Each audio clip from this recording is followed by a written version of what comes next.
Le grand dialogue. Sigika Foba. Le grand dialogue, l'émission de débat du studio Tamani sur votre radio. Shenibiro. Halud Mauni. Shenibiri. Sigika Foba. Le grand dialogue. Le grand dialogue. Mesdames, Messieurs, bonsoir. Mercredi 16 juin 2015, bienvenue à cette émission et merci de nous recevoir chez vous.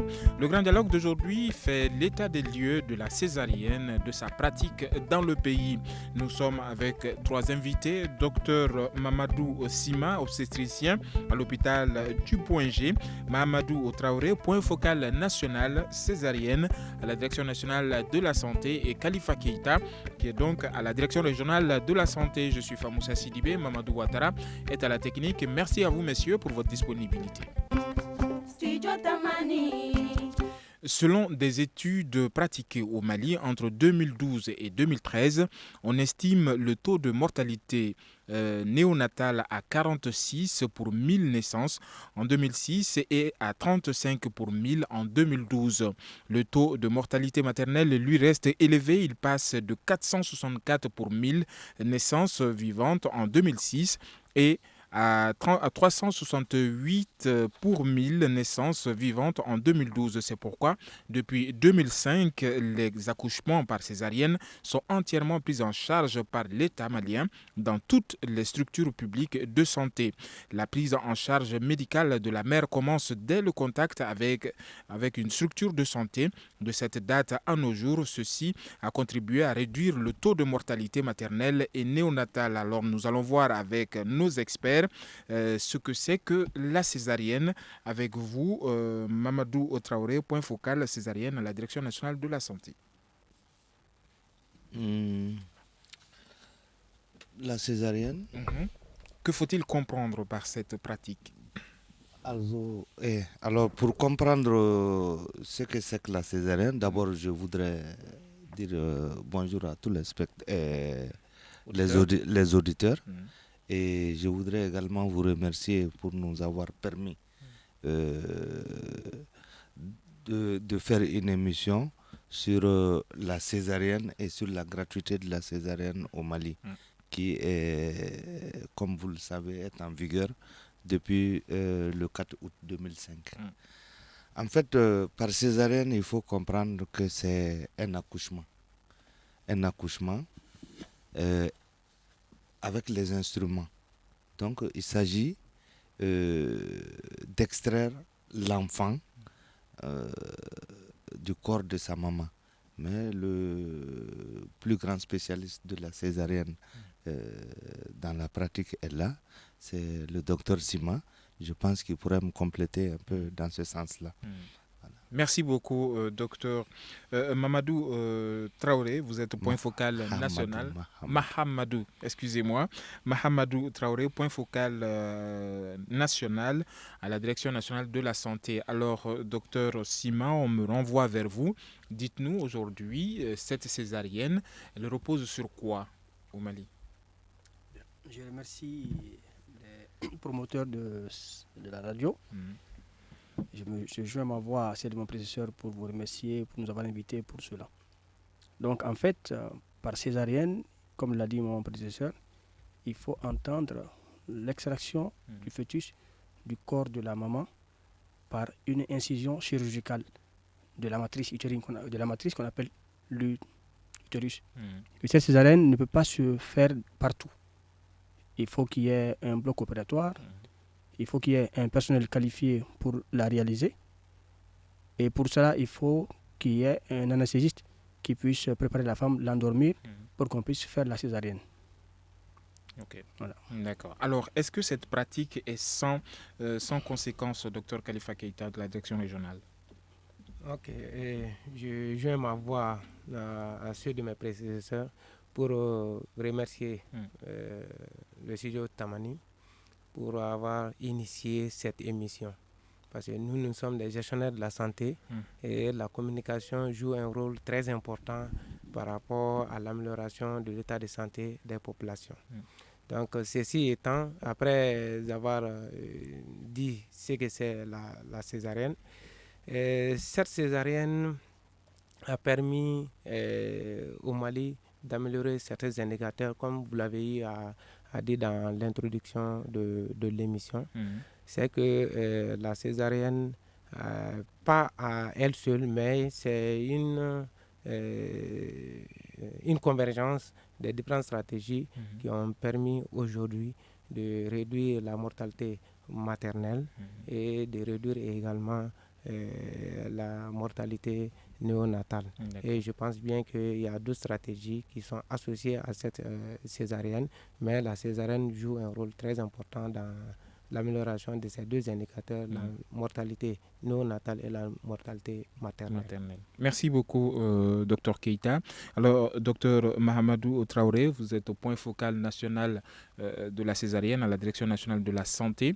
Une chose est de rendre gratuit la césarienne, mais une autre chose est de préparer les médecins pour cela. Est-ce que le pays était préparé à cette pratique en 2005 ? Jusqu'à maintenant, d'ailleurs. Bien. Vous me permettrez de faire un tout petit peu l'historique de la prise en charge des femmes enceintes et des enfants. Vous savez que au Mali, ici, depuis les années de l'indépendance, nous avions mis en œuvre plusieurs stratégies.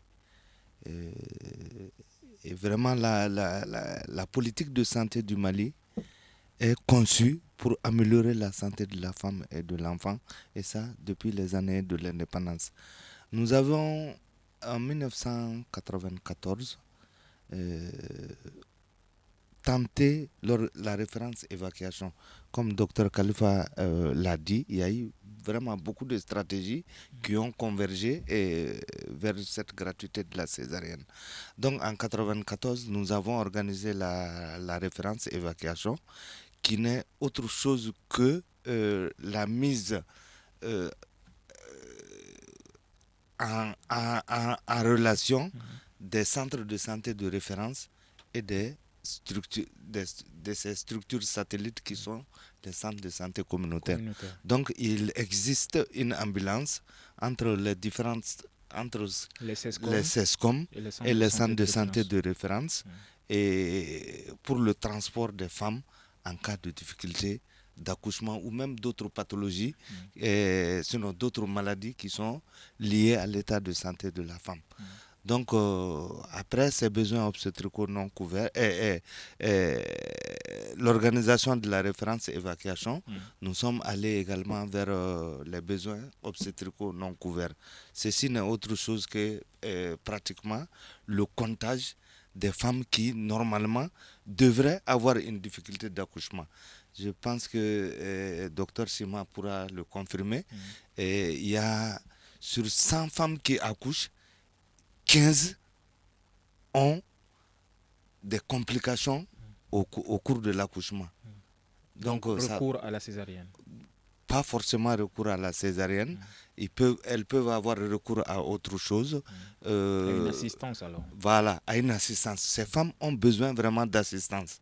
Donc il s'agissait de les compter et de voir quelles sont les femmes qui sont venues et quelles sont les femmes qui ne sont pas venues et qu'on n'a pas vu au niveau des centres de santé, quel est le problème à ce niveau-là et qu'est-ce qu'il faut faire pour améliorer cette situation. Donc, en dehors de cela, nous avons organisé également les soins obstétricaux et néonataux d'urgence.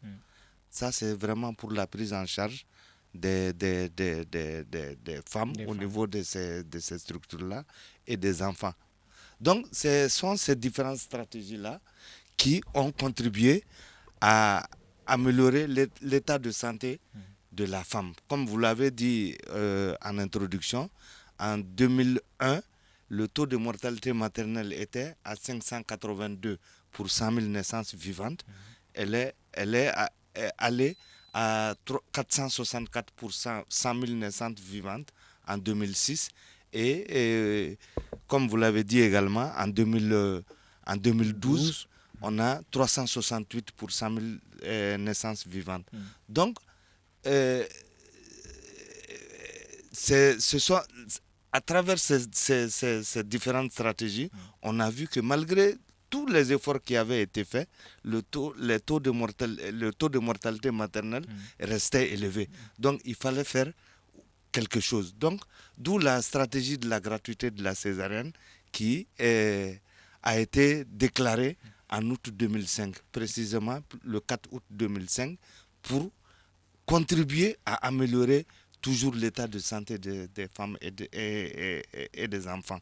Donc voilà à ce sujet ce que moi je pourrais dire. Comme vous l'avez dit, nous avons le docteur Mamadou Sima avec nous, vous êtes obstétricien. Alors aujourd'hui, est-ce que vos collègues sont préparés à pratiquer la césarienne sur tout l'étendue du territoire malien?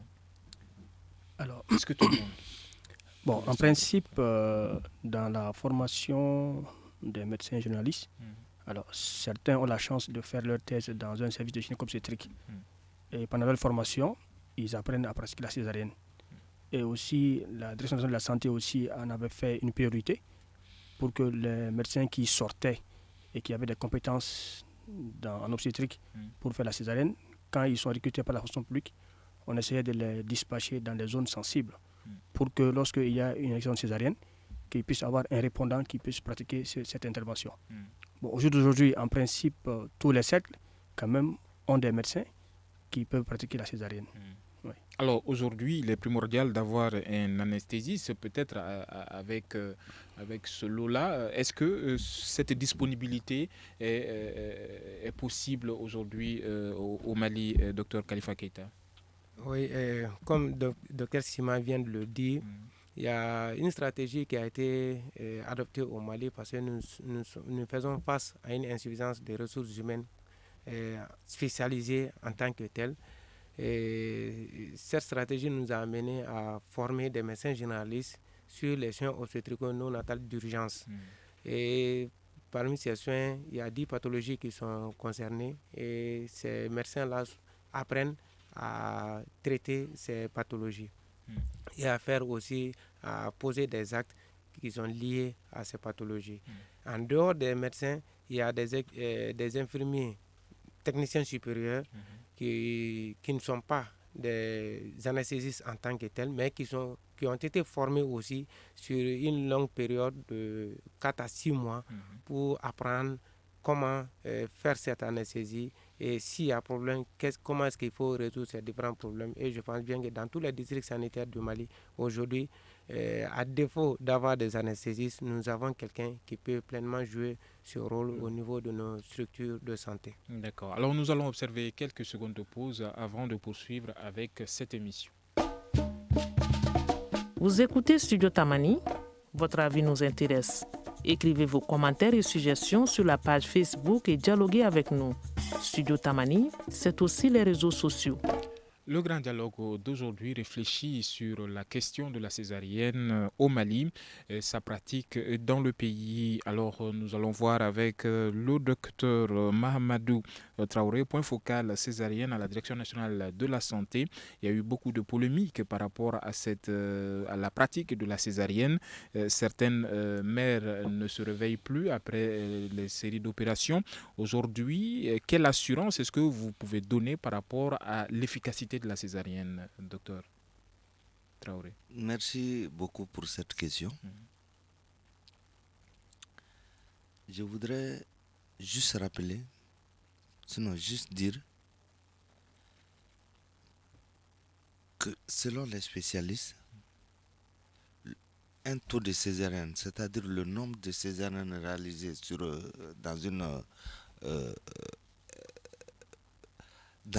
une étendue, par rapport au nombre de femmes qui accouchent, si ce taux varie entre 0 et 1%, cela signifie que l'accès est très insuffisant. L'accès aux soins obstétricaux et néonataux est très insuffisant.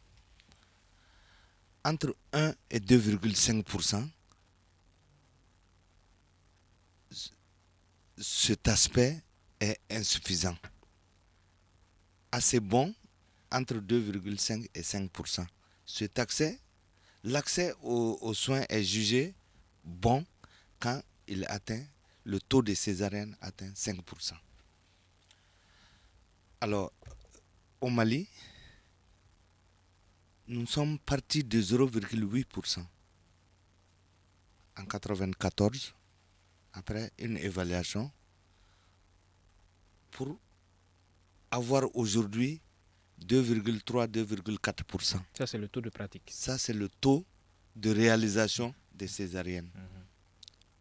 Ce qui sous-entend que nous avons un meilleur accès, même si il n'est pas optimal. Nous avons quand même, depuis l'instauration de la gratuité de la césarienne, un meilleur accès des femmes et des enfants aux soins obstétricaux et néonataux d'urgence. Et les risques, docteur? Maintenant, par rapport au décès,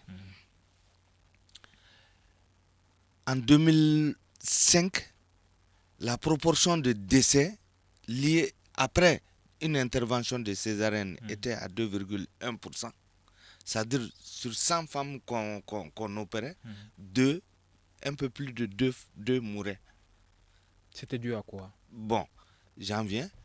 Et maintenant, en 2013-2014, ce taux est passé de 2,1% à 1%. Ça veut dire sur 100 femmes qu'on opère, seule une femme mourait.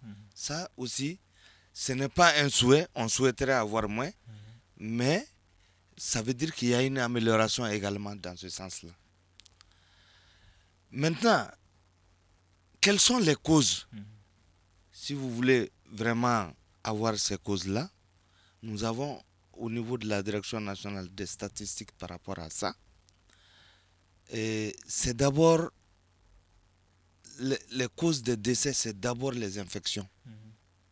Parce que souvent, nous ne maîtrisons pas tout à fait certains aspects de la désinfection. Souvent chez les femmes, ça peut être peut-être lié à autre chose. Mais aussi souvent chez les visiteurs qui viennent au niveau des salles d'hospitalisation. En fait, chaque personne qui vient dans une salle d'hospitalisation amène un germe avec elle. Et ce germe-là contribue peut-être à faire une autre infection chez la femme qui est opérée. Donc, ce taux-là est si on prend le rapport de décès, les infections font à peu près 34%. Les décès liés aux infections sont de l'ordre de 34%. Ça veut dire qu'il y a quelque chose à améliorer un peu dans ce sens-là. Voilà. D'accord, merci beaucoup. Alors, docteur Mamadou Sima, vous êtes obstétricien, praticien à l'hôpital du Point G. Aujourd'hui, quels sont les risques pour une femme lorsqu'elle accouche? À quoi faites-vous extrêmement attention? Bien. Alors, le docteur Mahamadou Traoré l'avait dit dans son propos, quelles que soient les précautions qu'on va prendre, environ 15% des grossesses vont se compliquer. Quel que soit le pays, quelles que soient les précautions qu'on va prendre, ça va se compliquer. Maintenant, ce qui est important, lorsque une complication apparaît, il faut qu'il y ait une promptitude dans la prise en charge. Que la personne qui est en face de cette complication ait les compétences requises pour faire cette prise en charge. Alors, de façon générale, lorsque une femme vient en travail d'accouchement, on procède à une évaluation, donc on va l'examiner pour faire le point, effectivement, voir que est-ce que cette femme-là peut accoucher par les voies naturelles. Donc ceci va sous-entendre qu'on va examiner la filière génitale qui permet la sortie de l'enfant. Ensuite, on va contrôler la tension, voir s'il n'y a pas autre chose qui accompagne la grossesse. Et à ce titre-là, on a beaucoup de maladies qui accompagnent la grossesse, notamment l'hypertension artérielle, qui est aussi assez répandue avec ses complications. Alors, si de telles situations arrivaient, je prends un exemple, par exemple, quand on a une hémorragie qu'on appelle l'hématome rétroplacentaire et qu'on a besoin de sang pour transfuser la femme. Alors, c'est une situation qu'il ne faut pas souhaiter parce que nous sommes en pénurie de sang à Bamako du fait de l'insuffisance du nombre de donneurs. Et lorsque cela arrive, si vraiment la femme n'a pas beaucoup de chance, on sera sans armes parce qu'on va indiquer la césarienne, mais ça ne suffira pas. Il faut du sang pour la transfuser, pour compenser les pertes sanguines. Et très souvent, on n'a pas de sang. Et le centre de transfusion sanguine ne parvient pas à satisfaire les besoins ou les demandes. Donc du coup, lorsque on délivre le bon pour qu'on puisse aller chercher le sang, alors ça trouve qu'il n'est pas disponible. Et on se rabat sur les autres structures pour demander celui qui a le sang demandé. Et souvent, ce n'est pas facile. D'accord. Voilà. Alors, est-ce que le suivi de la grossesse est un facteur déterminant pour que la femme accouche dans des conditions meilleures, docteur Khalifa Keita? Oui, effectivement. L'une des stratégies pour réduire la mortalité maternelle et néonatale, c'est la CPN recentrée. La CPN recentrée, c'est la consultation prénatale et qui met l'accent sur la qualité de la consultation. Et au début de pendant ces consultations, on cherche à savoir est-ce que la maman n'a pas de problème. Et s'il y a un problème, qu'est-ce qu'il faut faire face à ce problème pour le résoudre le plus rapidement possible. Voir également du côté du fœtus, de l'enfant qu'elle porte en son sein, s'il n'y a pas de problème, et essayer de les prendre en charge rapidement. Et il y a un point essentiel par rapport à cette CPN recentrée, c'est le plan d'accouchement. Le plan d'accouchement, c'est un outil essentiel pour les agents de santé parce que ça permet de créer un lien entre le prestataire et la femme qui vient pour ces consultations prénatales. Alors, ce plan intervient quand? Ce plan intervient depuis le premier contact de la femme avec les prestataires. C'est un plan qui est mis en œuvre pendant toute la grossesse et évalué à chaque fois que la femme vient. Et dans ce plan, il y a 10 éléments essentiels.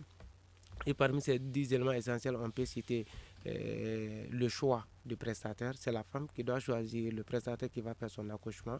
Et prévoir, parce que le problème de sang, c'est vraiment crucial pour les agents de santé et pour les familles. Donc, pendant la grossesse, on demande à ce qu'il y ait un donneur identifié.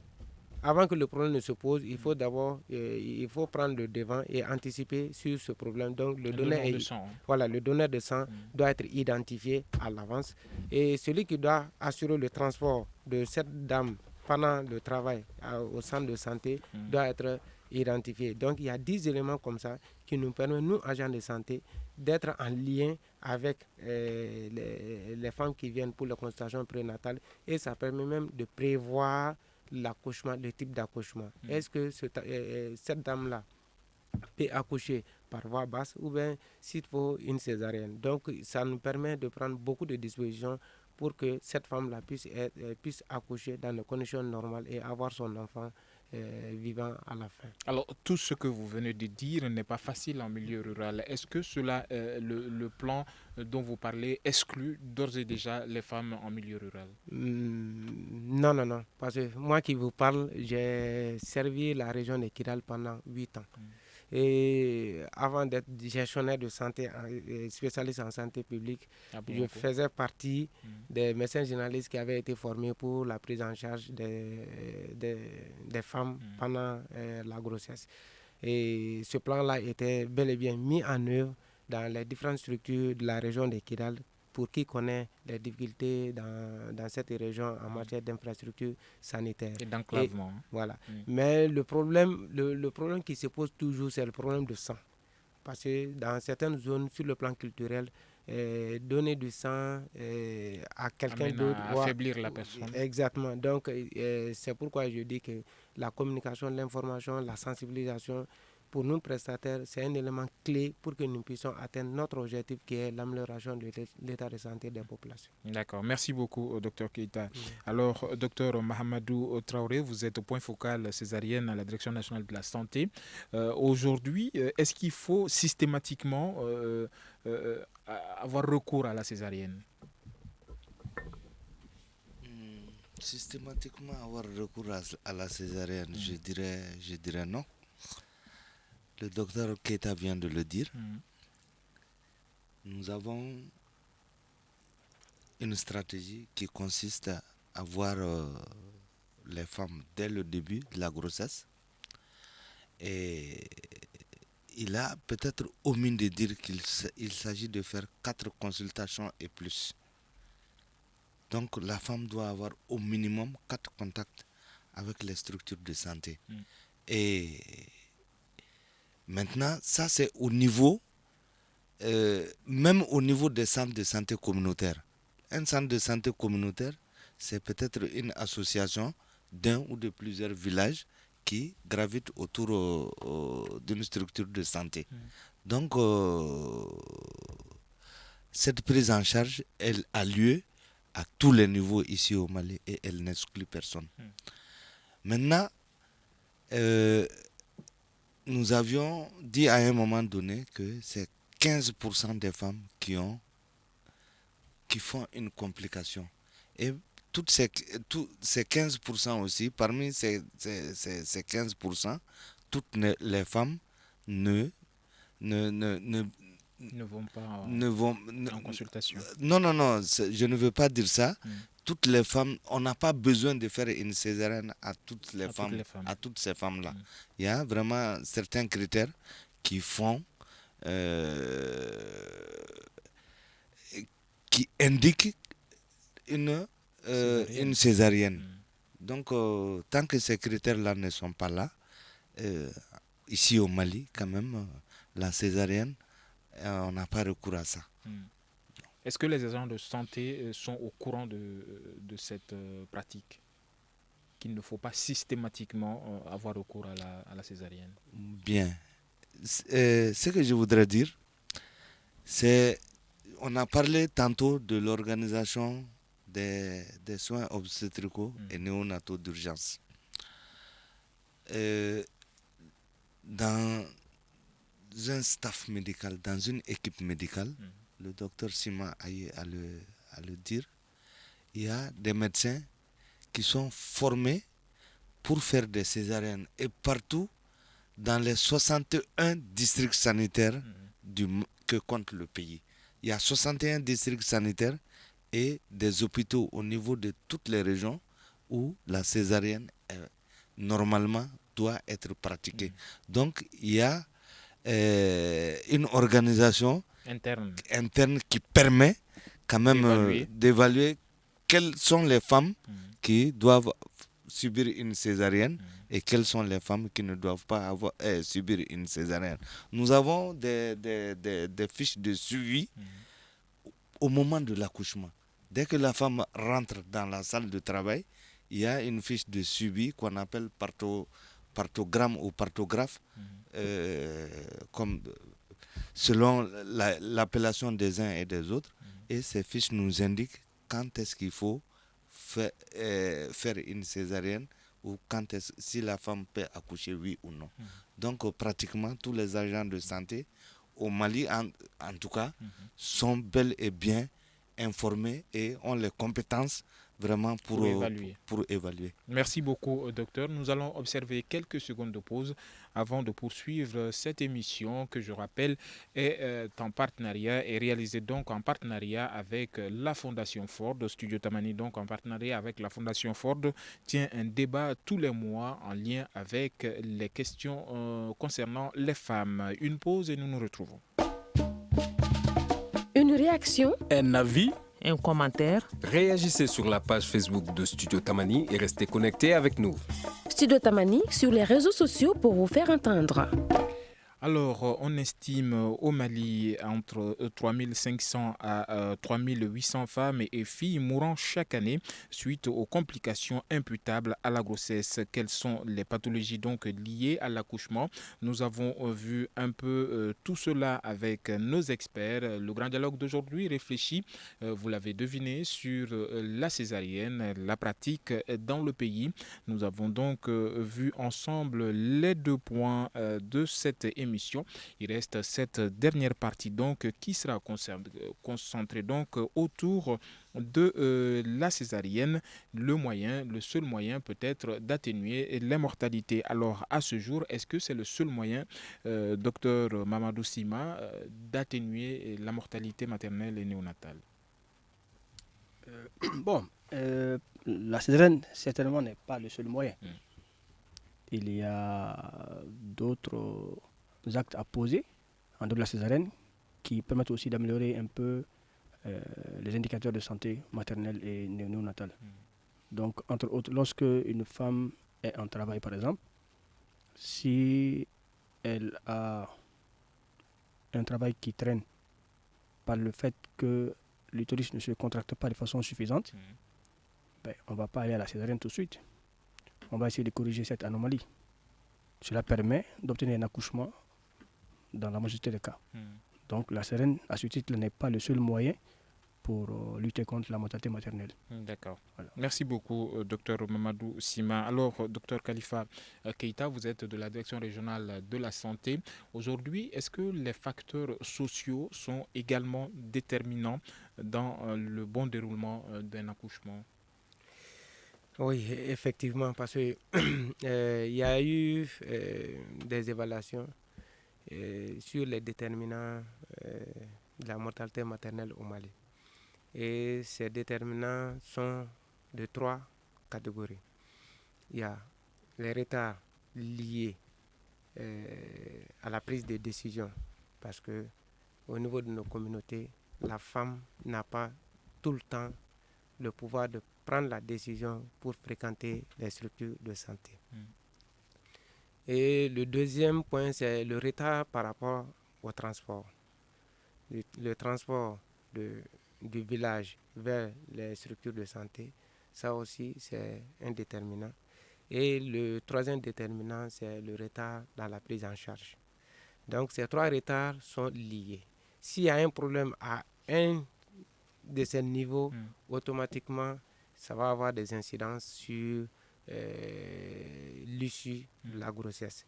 Donc les facteurs socio-culturels jouent un rôle très déterminant par rapport à la réduction de la mortalité maternelle au Mali. Alors, vous êtes le doyen d'âge donc autour de cette table, docteur Mamadou Traoré. Vous êtes également point focal césarienne à la Direction nationale de la santé. Aujourd'hui, est-ce que le mariage précoce est un handicap ou bien favorise les pathologies invalidantes liées à l'accouchement? Question très intéressante. En fait, je vais juste dire peut-être 1 ou 2 mots, mais j'aurais souhaité que le docteur Sima réponde mieux et réponde à cette question-là. Docteur Sima. Merci. Le mariage précoce. Justement, alors le mariage précoce, donc c'est des jeunes filles qui n'ont pas encore fini leur développement. Donc, ça veut dire qu'elles sont encore enfants. Alors, leur corps n'est pas bien préparé pour maintenir une grossesse et pour faire un accouchement. Alors, malheureusement, cette pratique est répandue chez nous.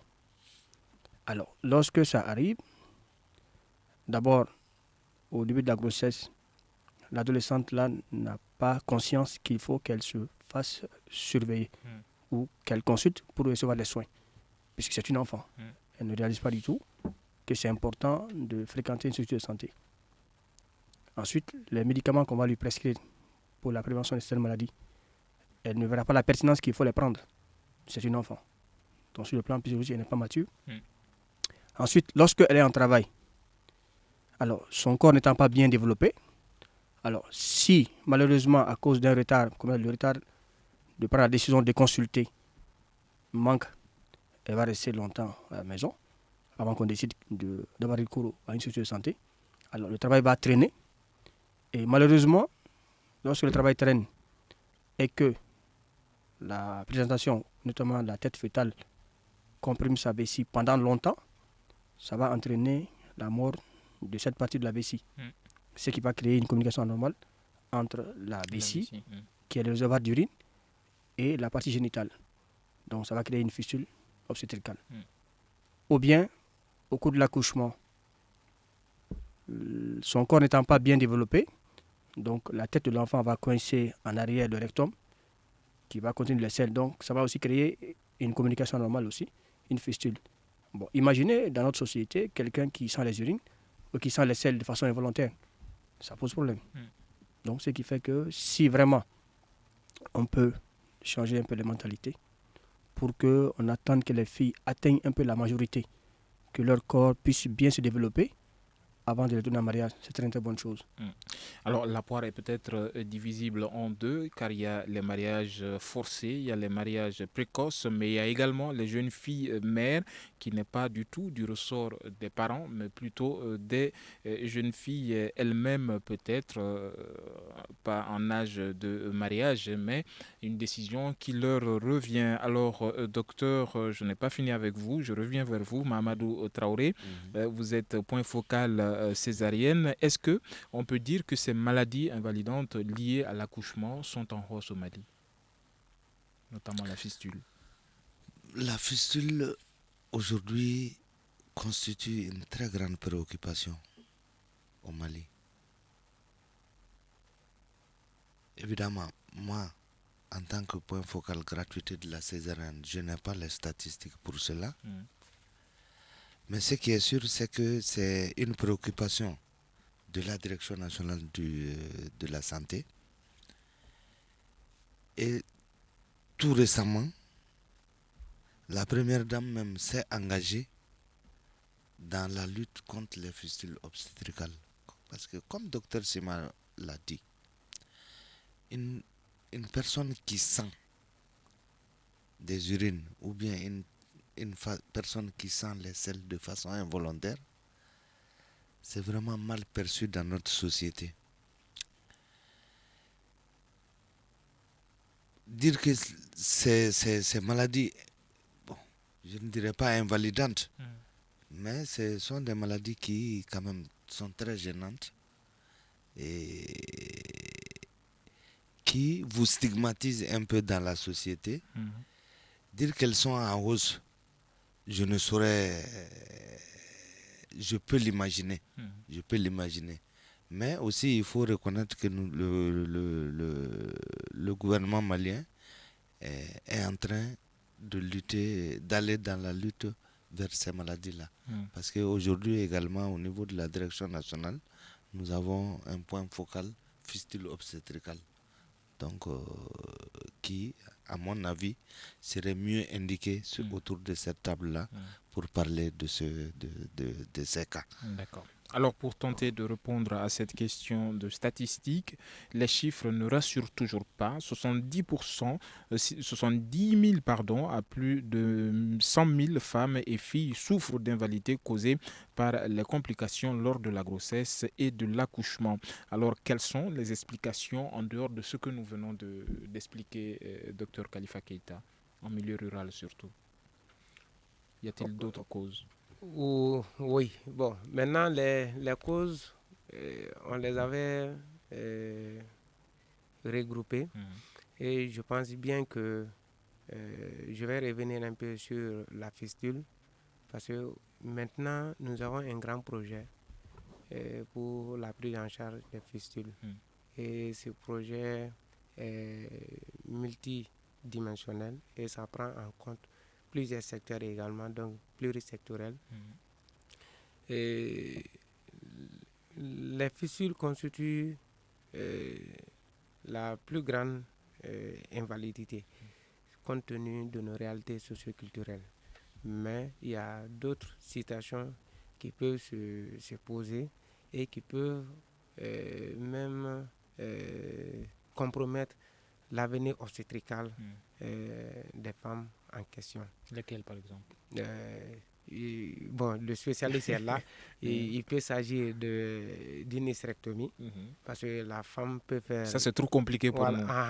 Donc c'est enlever l'utérus et cela peut être consécutif à un certain nombre de désagréments peut-être. Voilà, parce que la femme n'est pas venue à temps, l'utérus n'a pas eu le temps de se reposer, finalement l'utérus va se rompre et la seule solution maintenant, c'est d'enlever l'utérus, sinon la femme va continuer à saigner.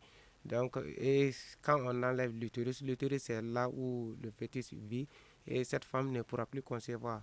Et c'est des situations de ce genre qui peuvent se produire quand les décisions ne sont pas prises à temps, tant au niveau communautaire qu'au niveau de nos structures de santé. D'accord, merci beaucoup. Alors, Mamadou Sima, vous êtes obstétricien à l'hôpital du Point G. Jusqu'à quand une femme est apte à accoucher par voie basse?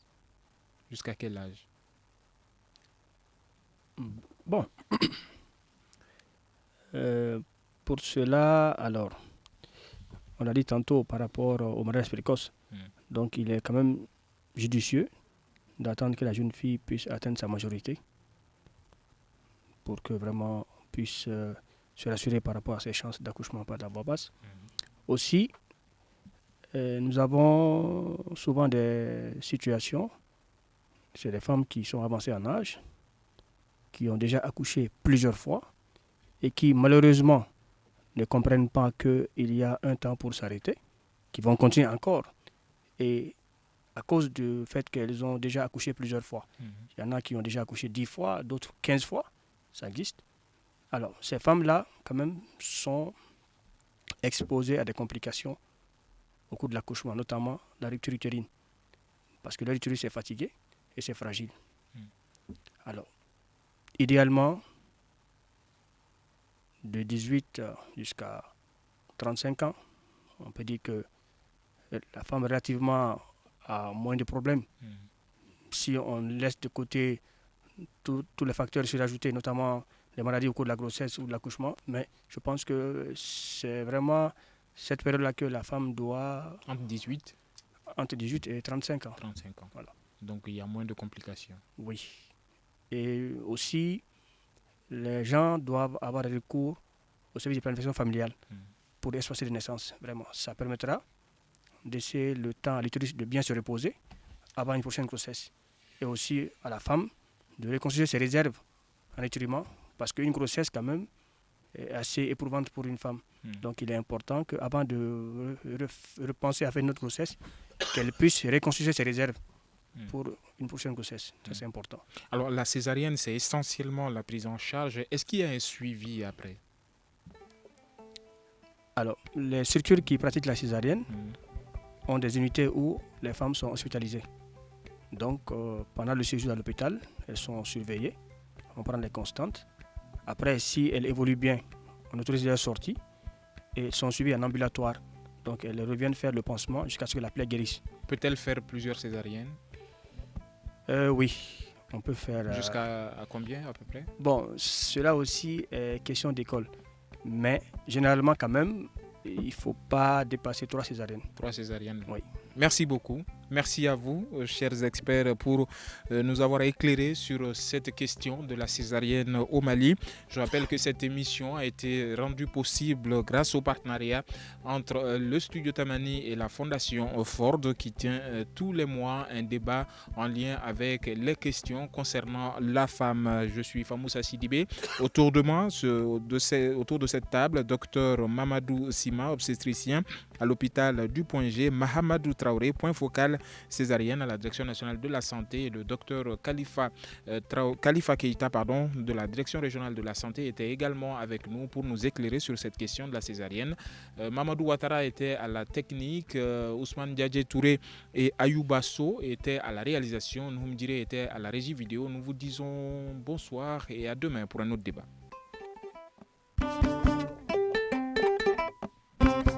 Le Grand Dialogue. Sigeka Foba. Le Grand Dialogue, l'émission de débat du Studio Tamani sur votre radio. Shenibiro. Halud Mauni. Shenibiri. Sigeka Foba. Le Grand Dialogue. Le Grand Dialogue.